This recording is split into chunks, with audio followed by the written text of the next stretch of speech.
खडीच्या भैरोबाला आम्ही आता गाडीवरून आता जात आहोत. वडगाव देवालय खडीचा भैरोबा या ठिकाणी आम्ही आता पाहण्यासाठी मंदिर पाहण्यासाठी आम्ही आता जात आहोत. खडीचा भैरोबा या ठिकाणी मंदिर आहे. खडीचा भैरोबा म्हणून आहे. या ठिकाणी आम्ही आता गाडी टू व्हीलरनं आता आपण जात आहोत. डोंगराळ भागामध्ये खडीचा भैरोबा म्हणून हे दैवत वडगावपासून 3 किलोमीटर अंतरावर खडीचा भैरोबा म्हणून प्रसिद्ध आहे. या ठिकाणी आपली अमावस्या, एकादश म्हणा, यात्रा, माई जत्रा या ठिकाणी संपन्न भरपूर मोठ्या संख्येत उपस्थिती राहतात. या ठिकाणी भाविकांची भरपूर गर्दी असते. या ठिकाणी मंदिर आता खडीचा भैरोबा म्हणून या ठिकाणी मंदिर उभा करण्यात आलेलं आहे. या ठिकाणी पाण्याची व्यवस्था आहे. देवालय समोरील पटांगण एरिया आपण आता तुम्हाला दाखवत आहोत. खडीचा भैरोबा तमनाकवडा तमनाकवडा वडगाव या सर्व भागातील परिसरातील इथे लिहिलेलं आहे की भैरवनाथ मंदिर खडी तमनाकवडा या ठिकाणी आम्ही आता आलेलो आहोत. या ठिकाणी चुलीवरील प्रसाद करण्यासाठी एक शेड उभा केलेले आहे. हे पर्यटन स्थळासारखं भव्य दिव्य असं डोंगर परिसर. या ठिकाणी भरपूर असं हवेशीर ठिकाण म्हटलं तर असं योग्य ते वाटेल असं परिसर.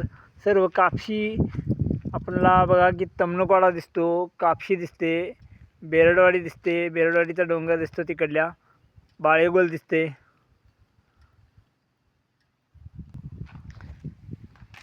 हा बघा खडीचा भैरोबा या ठिकाणी आम्ही आता पोचलेलो आहोत.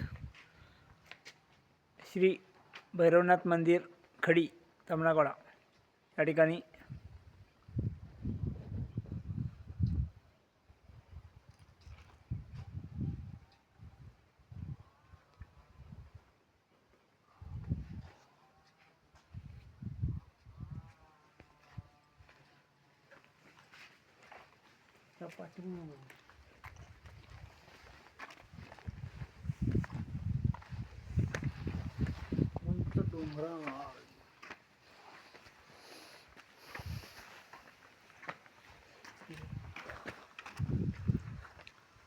उंच डोंगराळ असे ठिकाण.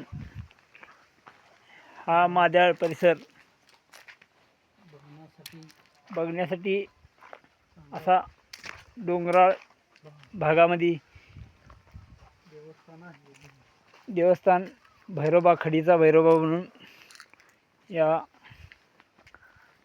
ठिकाणाचं ओळख आहे. तिथून माद्याळ रोड, वडगाव रोड, तमनकवाडा रोड असं या ठिकाणावरून कापशी रोड,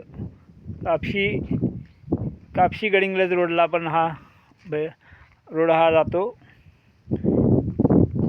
खालील बाजूस इथून 1.5 किलोमीटर अंतर खाली आहे, खालीपर्यंत आहे.